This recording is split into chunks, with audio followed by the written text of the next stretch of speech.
The disappearance of Evelyn Brooks, a gripping cold case mystery.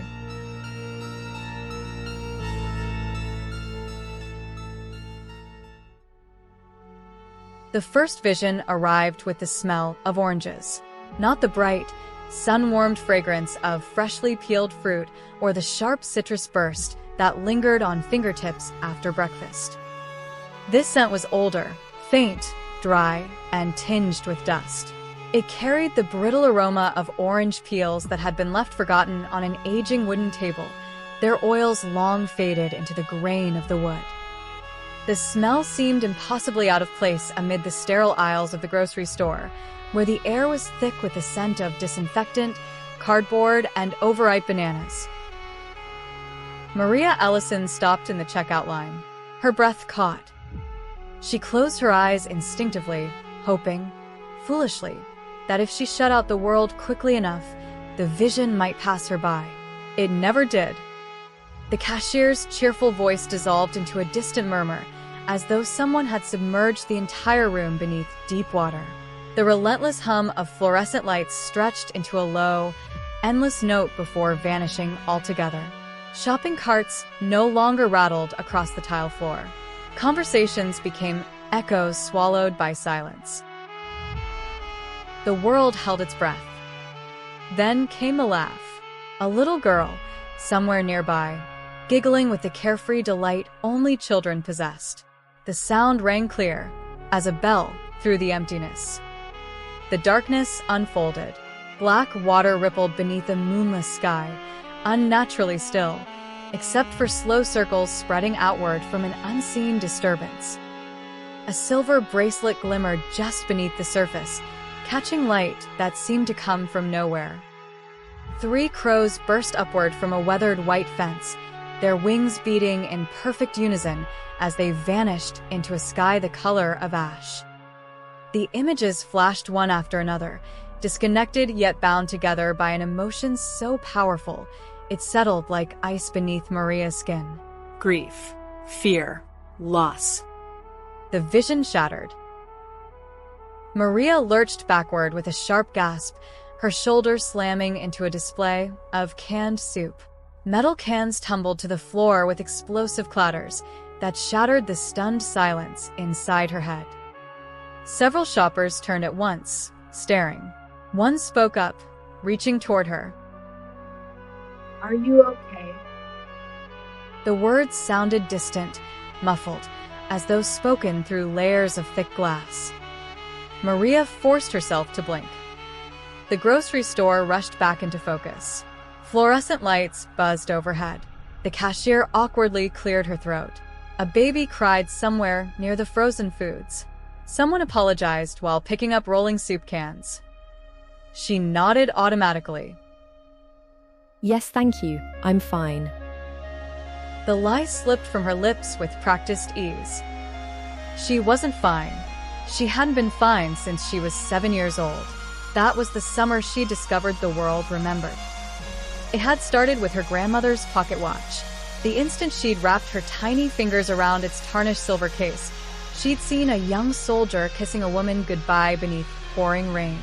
She'd smelled coal smoke and damp wool. She'd felt heartbreak so overwhelming she'd collapsed onto the kitchen floor in tears, though she'd never met either of them. The adults had called it imagination, but her grandmother had not. Since then, the visions had never truly stopped. People assumed she could see the future. They were wrong. Others thought she was haunted by the past. That wasn't right either. Time wasn't what she saw. She saw truths. Moments so saturated with emotion that they refused to disappear. Memories that clung stubbornly to places, objects, and sometimes even people, like fingerprints pressed into wet paint. Terror, Love, regret, desperation. joy. The stronger the feeling, the deeper the imprint it left behind. A cracked wedding ring could whisper of promises broken decades earlier. A blood-stained floorboard could replay the final heartbeat of a murder no one had solved. A hospital blanket might still carry the first cry of a newborn, or the last breath of someone who never made it home. Sometimes all it took was brushing against a stranger's hand. A single accidental touch could unleash an entire lifetime that wasn't hers. Most people carried ghosts without ever knowing it. Maria carried all of them. She'd spent years learning how to live with the constant threat of another vision. Leather gloves in crowded places, careful avoidance of unnecessary contact, short conversations, no handshakes, no antiques in her apartment unless she absolutely had to. Which was ironic. She earned her living restoring antiques.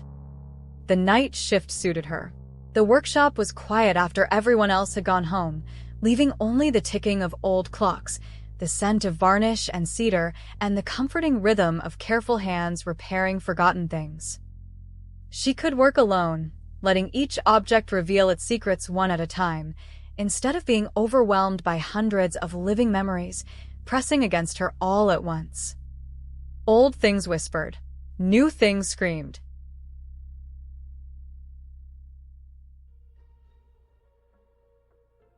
Detective Ian Mercer had spent 23 years building his career on facts. Facts could be measured, photographed, cataloged, and tested. They left fingerprints on glass, fibers beneath fingernails, blood spatter across hardwood floors, and digital footprints that stretched across phones and security cameras. Facts survived courtroom cross-examinations. They didn't rely on intuition or faith. Everything else was noise. Psychics, mediums, fortune tellers. He had seen too many grieving families cling to impossible promises from people who claimed to speak with the dead or glimpse the missing through visions and dreams. They preyed on hope when hope was at its weakest. Ian had no patience for any of them. Evidence solved crimes. People solved crimes. Ghost stories did not. Unfortunately, evidence had abandoned the Evelyn Brooks investigation decades ago.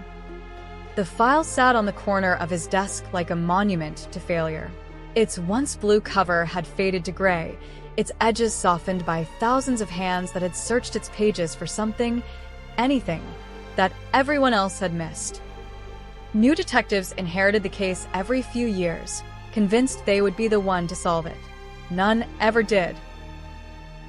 20 years earlier, 6-year-old Evelyn Brooks had left ballet practice on an ordinary autumn afternoon in the quiet town of Ashridge. She had worn a pale pink cardigan over her dance leotard, carried her tiny ballet slippers in a canvas bag, decorated with dancing rabbits, and waved goodbye to her instructor with the casual certainty of a child who had walked the same route home dozens of times before. She never arrived. The walk should have taken 8 minutes. By the 9th, her mother had begun checking the front porch. By the 15th, neighbors were searching the streets. By sunset, every available police officer in Ashridge was combing parks, drainage ditches, abandoned buildings, and nearby woods. The search continued for weeks. Helicopters swept the forests with thermal cameras. Search dogs followed fading scents that ended abruptly along quiet residential streets. Volunteers formed endless lines across muddy fields. Divers searched rivers and old quarry lakes. Nothing. No witnesses had seen anyone approach her. No security cameras captured her final moments. No ransom demand ever came. No blood. No fingerprints. No clothing. No body. It was as though 6-year-old Evelyn Brooks had simply stepped out of existence. The case became one of the country's most haunting, unsolved disappearances. News crews descended on Ashridge for months, turning the sleepy town into the center of a media storm. Investigators from multiple agencies joined the search. Millions of dollars disappeared into tips, forensic testing, and fruitless investigations that stretched across decades. Promising careers ended beneath the weight of unanswered questions. Detectives retired without closure. Others drank themselves into early graves, chasing theories that led nowhere. The Brooks family suffered most of all. Their marriage crumbled beneath the impossible strain of unanswered hope. Birthdays became memorials without graves. Every reported sighting of a young woman resembling Evelyn reopened wounds that had never been allowed to heal. Time had carried everyone forward. The case had not moved an inch. Then, on a gray Tuesday morning, everything changed. The package arrived with the rest of the department's mail. It was small, brown paper, no return address, no fingerprints on the wrapping. The postage had been purchased with cash from a town nearly 200 miles away. The evidence technician opened it under controlled conditions, while Ian watched from behind the glass of the forensic lab. Inside was a single object, a child's silver bracelet. Years had dulled its shine, leaving a soft gray patina across the delicate links. One section was bent ever so slightly, as though it had once been caught on something and carefully straightened again. Despite the years, it had been lovingly cleaned. Someone had wanted it found.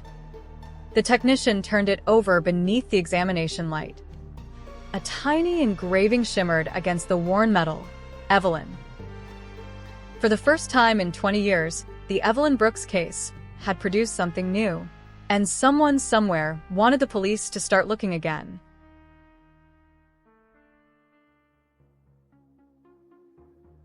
Maria almost let the phone ring until it stopped.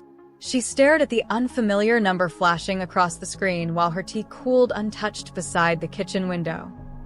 Outside, rain traced slow paths down the glass, blurring the city into shifting shades of gray. For a moment, she considered silencing the call, deleting the voicemail, and pretending it had never happened. It would be easier. It always was. The voicemail arrived a minute later. A man's voice, steady, professional, exhausted. Miss Ellison, my name is Detective Ian Mercer. I know this is an unusual request, but I'd appreciate the chance to speak with you. It's about a cold case. She closed her eyes. Not again. She had stopped helping the police nearly 8 years earlier, after learning that no good deed stayed simple for long. The first time one of her visions had led investigators to evidence, she had become an overnight sensation. News vans parked outside her apartment for days. Reporters shouted questions whenever she stepped onto the sidewalk. Television hosts debated whether she was gifted, delusional, or dangerous. Complete strangers mailed her photographs of missing children, pleading for answers she didn't have. When another investigation ended without an arrest, the headlines changed. Psychic fails family. False hope or elaborate fraud.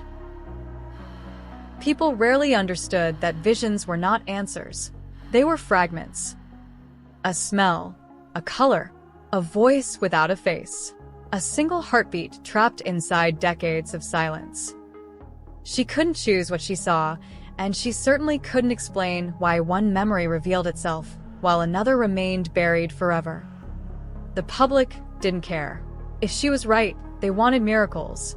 If she wasn't, they wanted someone to blame. She had no desire to become either a savior or a circus attraction. So she ignored the message. For exactly 6 hours. By evening, curiosity, or perhaps guilt, won. She called the number back. Detective Ian Mercer answered before the second ring. His voice carried the clipped precision of someone accustomed to delivering facts instead of feelings. Miss Ellison, thank you for calling. I almost didn't. So I figured. She leaned against the kitchen counter, fingers tightening around the warm mug she'd forgotten to drink from. I don't work with law enforcement anymore. I know you don't. Then you also know why. I've read the reports. Maria replied, her tone sharpening.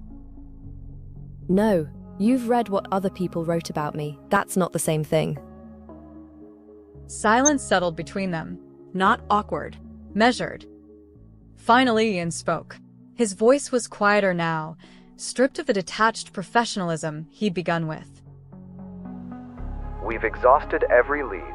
We've re-examined the evidence, retested everything that modern forensics can test, interviewed surviving witnesses again, followed every anonymous tip, every theory, every false confession. He exhaled slowly. There isn't anything left. Maria looked out at the rain. What exactly do you think I can do? I honestly don't know. You realize I'm not some kind of magician. I know you're not. A bitter laugh escaped her. No, you really don't. Another silence stretched across the line. She was about to end the call. Then Ian spoke again. When he did, there was no detective left in his voice, only a tired man carrying the weight of someone else's grief. I have two parents who've spent 20 years waking up every morning without knowing what happened to their little girl. They've buried birthdays instead of a daughter. If there's even a 1% chance that you might see something, I have to ask. Maria closed her eyes. She hated percentages. People use numbers like that to make hope sound reasonable. 1%, 5%, maybe, possible. Those words were crueler than certainty. Hope kept families frozen between mourning and waiting. It convinced them that tomorrow might finally bring the answer that yesterday never had. Hope could sustain a person. It could also destroy them. She knew that better than anyone. Where would I start? Someone sent us a parcel a few days ago. It had a silver wristband with Evelyn's name engraved on it. The rain tapped softly against the window. Finally, she drew a slow breath. Where's the bracelet now? Ian didn't answer immediately, whether from surprise or relief. She couldn't tell. It's in our evidence locker. I'll be there tomorrow. Thank you. You don't know what this means to me. She ended the call before she could change her mind. As she set the phone down, a faint scent of dried oranges drifted through the room. There wasn't a single orange in the apartment.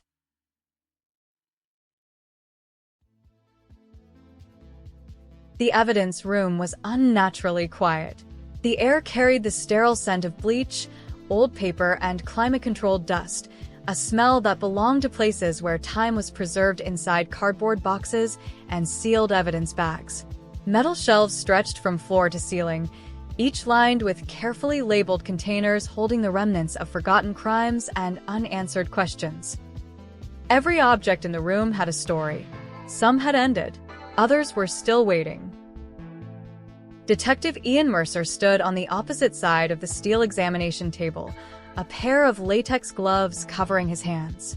His expression was guarded, the practiced face of a man who trusted procedures more than people. Without a word, he opened a clear evidence pouch. Inside lay a small silver bracelet. It was more delicate than Maria had imagined. The chain was made of tiny oval links, worn smooth by years of use. A child's bracelet. One charm had broken away long ago, leaving only an empty jump ring behind. The silver had darkened with age despite recent cleaning, its surface marked by faint scratches that spoke of playgrounds, scraped knees, and little hands that had never stayed still for long. Mercer slid the bracelet across the polished steel table until it came to rest between them. It hasn't been processed since it arrived. We've documented everything. Maria's eyes never left the bracelet. I need to touch it. The detective's jaw tightened almost imperceptibly. I'd rather you didn't. But if I don't? She let the sentence fade without finishing it. Nothing would happen. For several long seconds, neither of them moved. Mercer's skepticism was written plainly across his face. Years of training urged him to keep the evidence uncontaminated, to trust laboratory reports instead of impossible claims. Every instinct he possessed told him this was absurd, yet every conventional instinct had failed him for 20 years. Slowly, reluctantly, he nodded. Then go ahead. Maria drew a careful breath. Her fingers trembled. Not from fear of what Mercer might think, but from knowing what the bracelet might remember. Some objects held only faint impressions. Others never let you leave unchanged. She removed one leather glove and reached forward. The silver looked almost ordinary beneath the harsh fluorescent lights. Almost. She rested 2 fingertips against the cool metal. The temperature vanished. The room disappeared. The world shattered once more.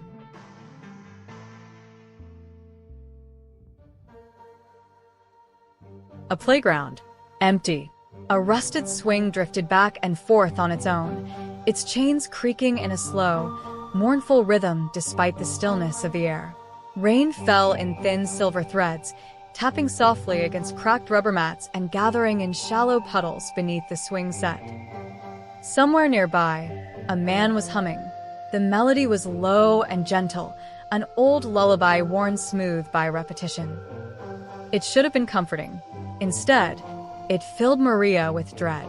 The tune echoed through the darkness, growing louder with every note until it seemed to come from everywhere at once. Then, the scrape of metal biting into earth. A shovel. Once. Twice. Again.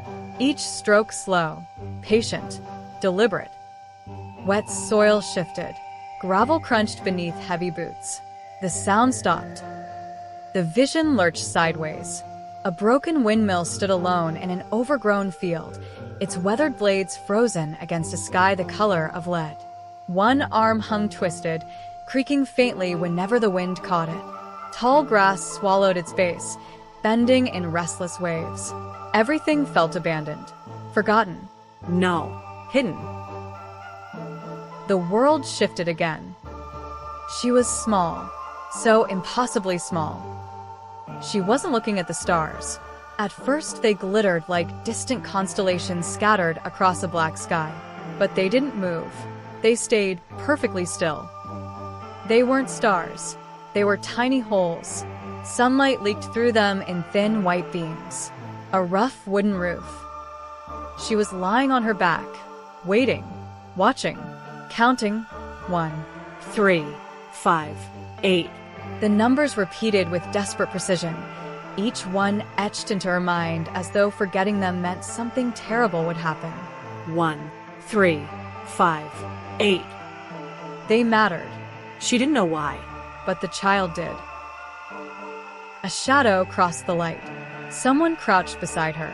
She couldn't see a face, only darkness. Then a voice, so soft it barely stirred the air. Don't tell anyone. The child's breathing caught. Everything went silent. Not just quiet, silent. As though the world itself had forgotten how to make sound. The darkness swallowed everything. Maria tore her hand away from the bracelet as though it had burned her. The fluorescent lights snapped back into focus. The cold steel table, the evidence room, her own ragged breathing. For a moment, she couldn't remember where she was. The vision clung to her like cobwebs, refusing to let go. She pressed both hands against the edge of the table until the room stopped tilting. Across from her, Detective Ian Mercer was already filling a notebook with hurried handwriting. He didn't look at her. What did you see? Maria swallowed, trying to separate memory from vision. I'm not really sure. Mercer's pen paused. You were talking. Yes, I know I was. You described something. I described fragments. She closed her eyes, searching for details that dissolved the moment she reached for them. A swing moving by itself. Mercer's pen scratched across the paper. There was rain. Another line. A man humming an old lullaby. He looked up. What lullaby? I don't know. I didn't hear it clearly. The detective frowned, but kept writing. There was a shovel. Was it digging? I can't say. I only heard it. You heard it? I never saw it. She pinched the bridge of her nose as a dull ache settled behind her eyes. There was a broken windmill and a roof. Mercer circled the words in his notebook. What kind of roof? It was made of wood, and it had tiny holes in it. He stared at her for a while. That's it? That's all?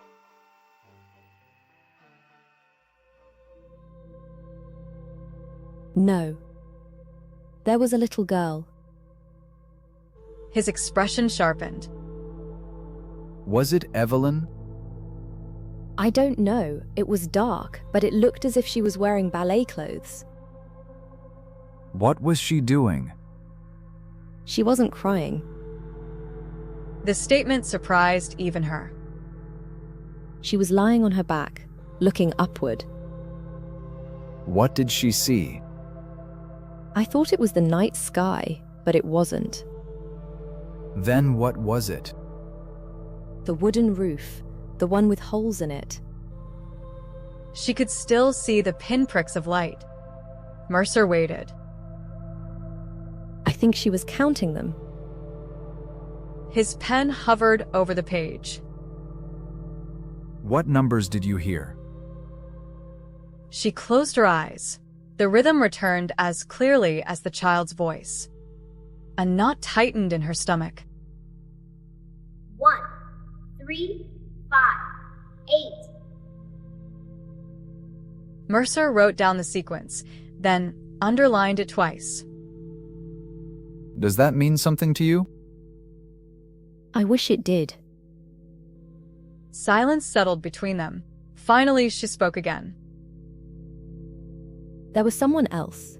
There was a man. His gaze snapped back to hers.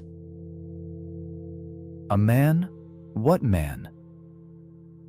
I couldn't see him, but I could hear him. What did he say? The voice echoed through her mind. Don't tell anyone. The room fell quiet. Mercer leaned back in his chair, rubbing a tired hand over his face. You understand why this is difficult. Maria looked at him steadily. I understand perfectly. He gestured toward the notebook. I've got a swing, rain, a lullaby, a shovel I never actually saw, a roof with holes, 4 numbers, a mysterious voice, and a broken windmill. How am I supposed to investigate that? He let the notebook fall shut. Maria's exhaustion mirrored his own. I never claimed the visions were evidence. No, they're memories. She stood, pulling on her coat. And memories are never interested in explaining themselves. As she reached the door, she paused. I didn't say this would be easy. The door clicked shut behind her.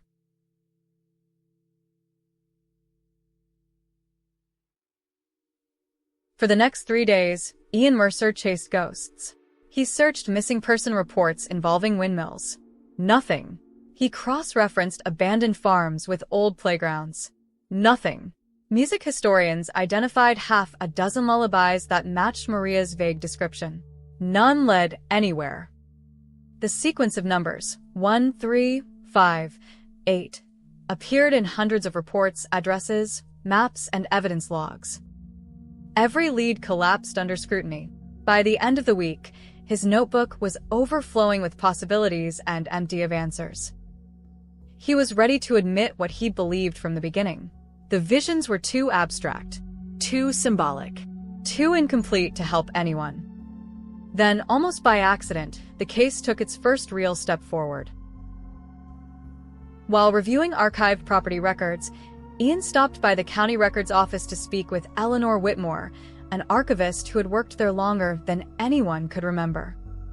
She listened patiently as he mentioned the broken windmill. Then her brow furrowed. A windmill? There used to be one. Ian looked up. Where was it? Outside Ashridge. She shuffled through a stack of aging maps before pulling one free. There was an old orchard on Miller's Ridge. Family owned. They built one of those decorative wooden windmills near the entrance years before the disappearance.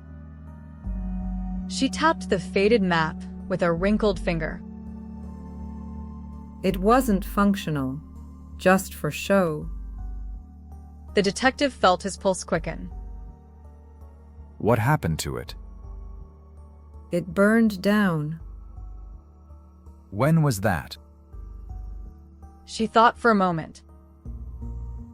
About 15 years ago. 5 years after Evelyn Brooks had vanished. Ian stared at the map. For the first time in 20 years, one of Maria's impossible fragments had become a real place.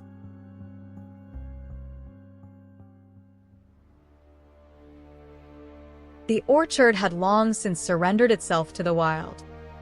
The gravel road that had once led visitors between neat rows of fruit trees was little more than 2 shallow ruts disappearing beneath waist-high grass. Brambles crawled over broken fence posts. Thorny vines wrapped themselves around skeletal apple trees whose branches had gone years without pruning. Nature had reclaimed every inch. Only ghosts remembered what the place had once been. The remains of the decorative windmill stood near the edge of the property, or rather, what was left of it. Its wooden blades lay splintered across the earth, half buried beneath ivy and moss. The stone base leaned at an unnatural angle, cracked by years of frost and neglect. Thick vines threaded through the collapsed beams as though stitching the ruin back into the landscape. Detective Ian Mercer unfolded an old survey map. This is it. Maria barely heard him. The moment she stepped onto the property, a familiar pressure settled behind her eyes. The air felt crowded, not with people, with memories. She moved slowly through the overgrown orchard, brushing past wet grass that soaked the hem of her coat. Every few steps she paused, turning her head slightly as if listening for a sound no one else could hear. Mercer watched without speaking. She wasn't searching. She was being led. Then she stopped so abruptly that he nearly walked into her. Her breathing caught. There's the swing. What did you say? She pointed toward a cluster of twisted oak trees. The swing. Over there. Hidden beneath curtains of ivy, almost invisible beneath decades of rust and tangled branches, hung an old wooden swing. One chain had snapped. The seat rested crooked against the trunk, swaying almost imperceptibly in the breeze. Mercer's pulse quickened. No one had mentioned a swing. Not in the original case file, nor in any property records. Maria approached it as though afraid it might disappear. She reached out. Her fingertips brushed the cold iron chain. The world vanished. Darkness. Then light. A frightened little girl. Alive. Evelyn. She wasn't crying anymore. She had cried until there were no tears left. Now, she simply watched. She lay beneath rough wooden floorboards, curled into herself inside a cramped space barely large enough to breathe.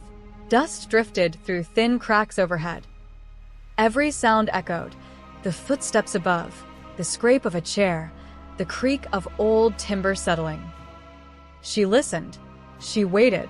She counted the tiny holes in the roof because numbers were easier than fear. 1, 3, 5, 8. Someone opened the shed door. Heavy boots, the same low humming, the old lullaby. A man's voice. Don't tell anyone. The floor lifted. Strong hands. Darkness again. Not long. Hours. Maybe only a day. Then movement. The deep growl of an engine. A truck. She couldn't see outside. Only flashes through gaps in wooden slats. Trees. Fields. Telephone poles slipping past. The truck stopped. A whistle echoed somewhere in the distance. Metal wheels. Steel tracks. An old train depot. The vision shattered. Maria staggered backward, clutching the rusted chain to keep herself from collapsing. Mercer caught her before she hit the ground. What did you see? She struggled to steady her breathing.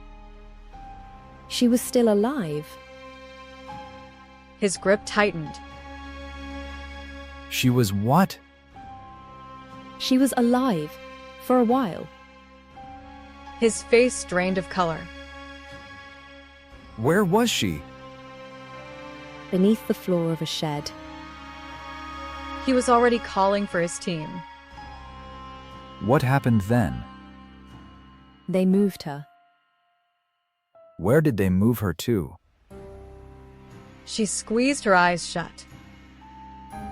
She was in the back of a truck.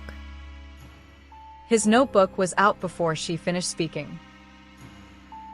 And then what? There's a train depot.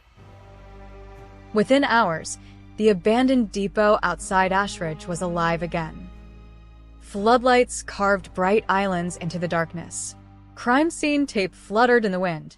Ground-penetrating radar scanned cracked concrete. Cadaver dogs searched every room. Officers pried up warped floorboards, opened sealed storage lockers, and excavated patches of disturbed earth that had lain untouched for decades. Nothing. Not a bone. Not a button. Not a single trace of Evelyn Brooks. As dawn broke, the last search team packed away its equipment. Mercer stood alone on the platform, staring down the empty railway tracks stretching toward the horizon. His shoulders sagged with exhaustion. We're chasing ghosts. Maria, standing a few yards away, looked around the crumbling station. The silence felt wrong. No, we're following echoes. He looked at her. She wandered deeper into the building, her footsteps stirring decades of dust. The waiting room had collapsed inward years ago. Rain leaked through holes in the roof, feeding patches of moss that spread across cracked tiles. No vision came, no sudden flood of memories. Only a quiet, persistent feeling she had learned never to ignore. Something was unfinished. She drifted toward what had once been the station master's office. The door hung crooked on one hinge. Inside, broken filing cabinets lay scattered across the floor, their contents long since dissolved into yellowed scraps. She stopped in the center of the room. The feeling grew stronger. Not in the walls. Not the desk. The floor. Slowly, she lowered herself to one knee. Mercer watched from the doorway. What is it? I don't know yet. She placed her palm against the old wooden planks. No vision, only certainty. Taking the handle of her flashlight, she tapped the boards once. A dull, solid thud. She moved a few inches and struck again. This time the sound was different. Deep. Resonant. Hollow. She looked up at Mercer. Neither of them spoke. They didn't have to.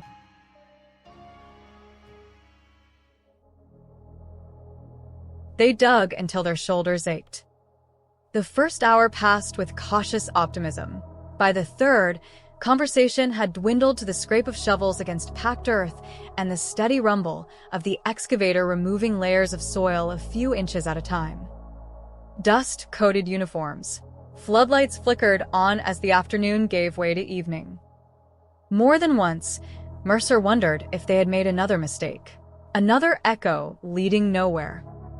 No one said it aloud. Not while Maria remained kneeling near the edge of the excavation, watching in complete silence. The sun was touching the horizon when a shovel stopped mid-swing. Thunk. Not stone. Not concrete. Wood. Every movement froze. One of the officers crouched and carefully brushed away the surrounding dirt with gloved hands. A weathered wooden surface slowly emerged from the earth, darkened by decades of moisture, but still unmistakably man-made.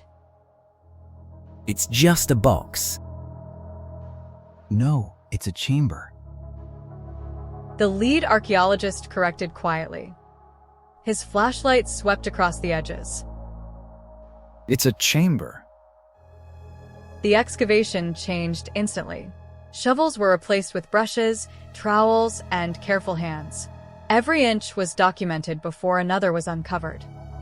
Minutes stretched into nearly an hour before enough earth had been removed to expose a concealed wooden hatch. Mercer stood motionless as it was lifted.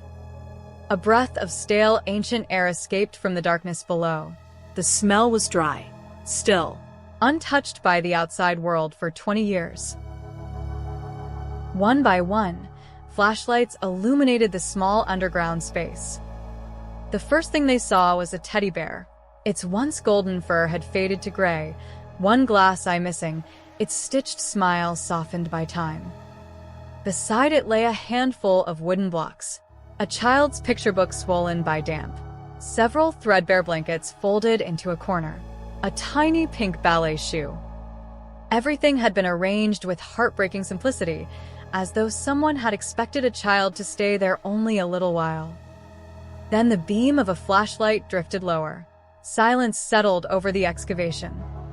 bones, small, fragile, curled against the far wall beneath the blankets, where they had remained unseen for 2 decades.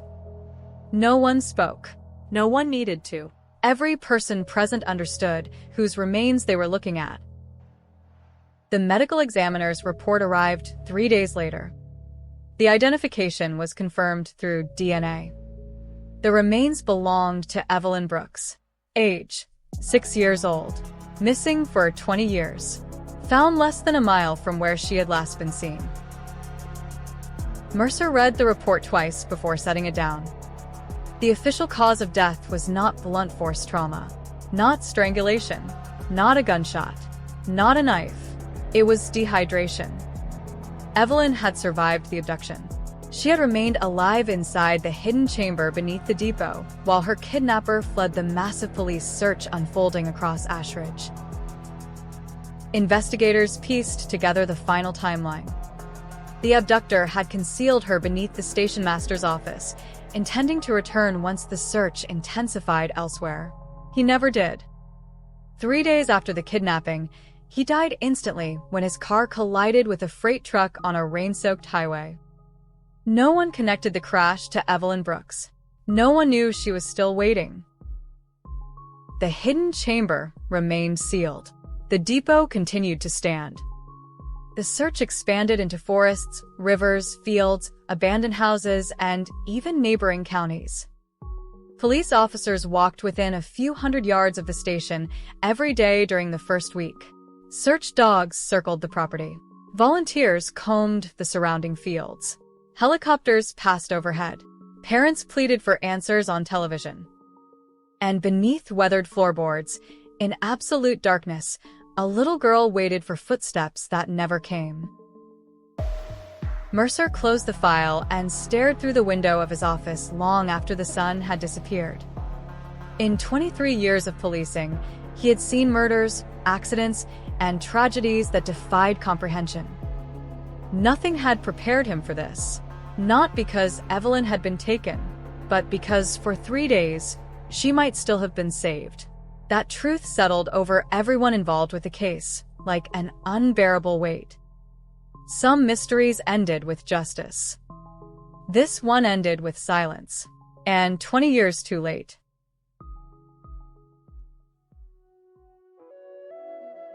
Ashridge mourned Evelyn Brooks twice. The first time had been 20 years earlier, when she vanished without a trace, and the town learned that even familiar streets could hide unimaginable darkness. There had been candlelight vigils, handwritten posters fading in shop windows, and prayers whispered into a silence that never answered. But mourning without certainty is a peculiar kind of grief. It never truly ends. People keep a corner of their hearts reserved for impossible miracles. This time was different. This time there was no uncertainty, only sorrow. Church bells rang across the town on the morning of the funeral, their slow, solemn notes drifting through streets where nearly everyone had once joined the search for a missing little girl. Shops closed their doors. Flags flew at half-mast. Neighbors who hadn't spoken in years stood together along the sidewalks as the funeral procession passed. No television crews shouted questions. No speculation remained. The mystery was over. Only the loss lingered. The white casket was impossibly small. It rested beneath a blanket of white lilies and pale pink roses, the same soft color Evelyn had loved to wear to ballet lessons. Resting on top was the weathered silver bracelet that had finally brought her home. Her parents walked behind it hand in hand. For 20 years they had carried grief without a grave, mourning a child who might still have been alive somewhere beyond the horizon. Now they carried something even heavier, the truth. When the service ended, family members gathered beneath a gray sky in the quiet cemetery overlooking the hills beyond Ashridge. The headstone waiting beside the open grave was carved from polished white marble. Simple, elegant. No longer an empty memorial. No longer a name without a resting place. Now it marked where Evelyn Brooks had finally come home. Flowers covered the fresh earth one bouquet at a time. No one hurried away. Detective Ian Mercer stood near the back of the mourners, his dark overcoat damp from the steady drizzle. He had attended more funerals than he cared to count during his career, but this one settled differently in his chest. He hadn't solved the case, not in the way detectives dream of solving cases. There would be no arrest, no confession, no courtroom, no sentence. The man responsible had escaped justice decades earlier. Yet somehow, justice wasn't what mattered most today. Truth was. He watched Evelyn's parents kneel beside the grave, their hands resting on the polished marble as tears finally fell for a daughter they could now lay to rest. After 20 years of searching, they finally knew where to visit, where to bring flowers, where to say goodbye. Mercer lowered his head. For the first time since opening the anonymous package, the weight he'd been carrying eased, if only slightly. Across the cemetery, beneath the shelter of an old oak tree, Maria Ellison stood alone. A black umbrella shielded her from the rain. She had chosen a place far from the family, far from the reporters, and far from the curious eyes that always seemed to find her when people started searching for miracles. She wanted no thanks, no recognition, no whispered conversations about impossible gifts. This day belonged to Evelyn, not to the woman who had merely listened to the echoes she left behind. As the mourners slowly drifted away, Maria remained where she was. Rain whispered softly against the umbrella. A gentle breeze stirred the rows of flowers. For the first time in weeks, the air around her was quiet. No fragments, no lingering voices, no memories clawing for her attention. Only silence. Not the heavy silence of unfinished stories, but the peaceful silence that comes when one, at last, has finally been told.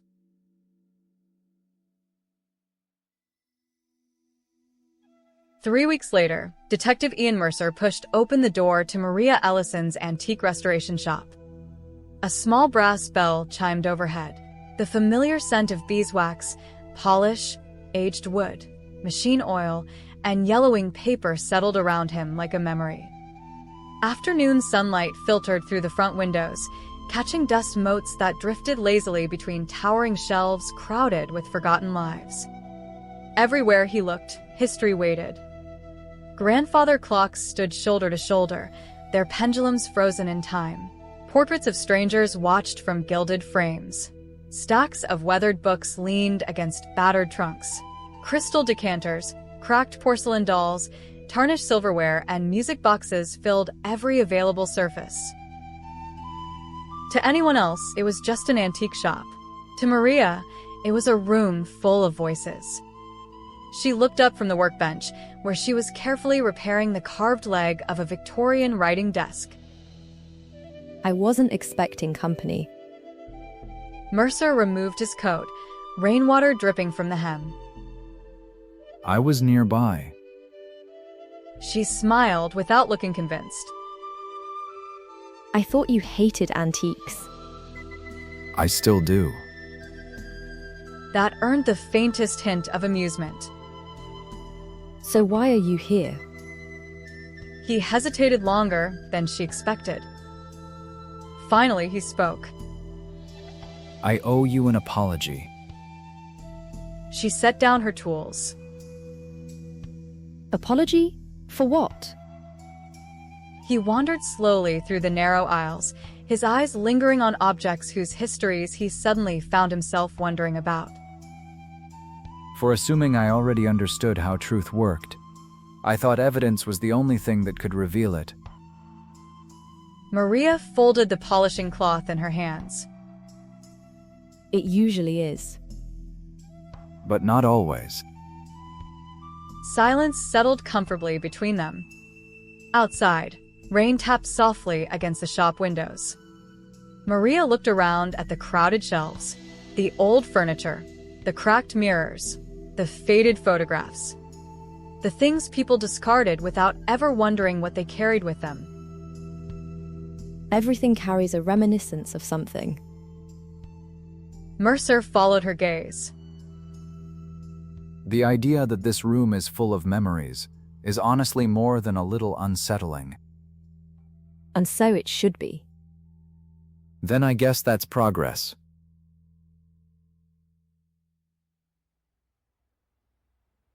He smiled. Then curiosity drew him toward a display cabinet near the back of the shop. Among the neatly arranged objects sat a tarnished brass pocket watch. Its engraved cover was worn smooth around the edges, as though generations of hands had opened it thousands of times. Almost without thinking, Mercer reached for it. Maria crossed the room, faster than he had ever seen her move. Her hand closed gently but firmly around the watch before his fingers could. No, don't touch that. Mercer's eyebrows lifted. Is it that serious? She didn't answer immediately. Instead, she stared at the darkened brass in her palm. The metal seemed almost warm. What happened? The man who owned it died peacefully. Her voice was distant. Mercer relaxed. Well, that doesn't sound so terrible. But that's not all. It isn't his death that stayed with it. It's someone else's. A flicker of unease crossed her face. Mercer's expression changed. What do you mean? He wasn't alone. Her fingers tightened around the watch. The room grew strangely still. Even the rain outside seemed to soften. Mercer opened his mouth to ask another question. Before he could speak, Tick. both of them froze. The sound was unmistakable, Small. precise, mechanical. Mercer's eyes dropped to the pocket watch. Its hands had not moved in decades. The restoration tag tied to its chain clearly read, "Not functioning. Estimated stopped. 80 years ago." Yet the second hand twitched. Once. Then again. Tick. Neither of them had touched the winding crown.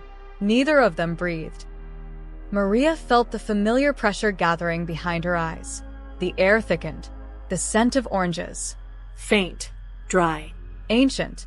Somewhere beneath it came another smell. Coal smoke. Salt water. Freshly turned earth. Not one memory. Many. They pressed against the edges of her mind, waiting for the smallest invitation. She closed her eyes. Mercer took an involuntary step backward. What does that mean? Her answer was mysterious and cryptic. It means that the watch remembers. The ticking grew louder. Not louder in sound, louder in meaning. Another life, another secret, another recollection that time had failed to bury with the person that had lived it. Maria drew a slow breath as the first fractured images began to gather in the quiet space between one heartbeat and the next. Outside, the rain continued to fall. Inside, history opened its eyes once more. Some stories refused to stay forgotten. And somewhere, hidden within the memory of an old brass pocket watch, another waited to be told.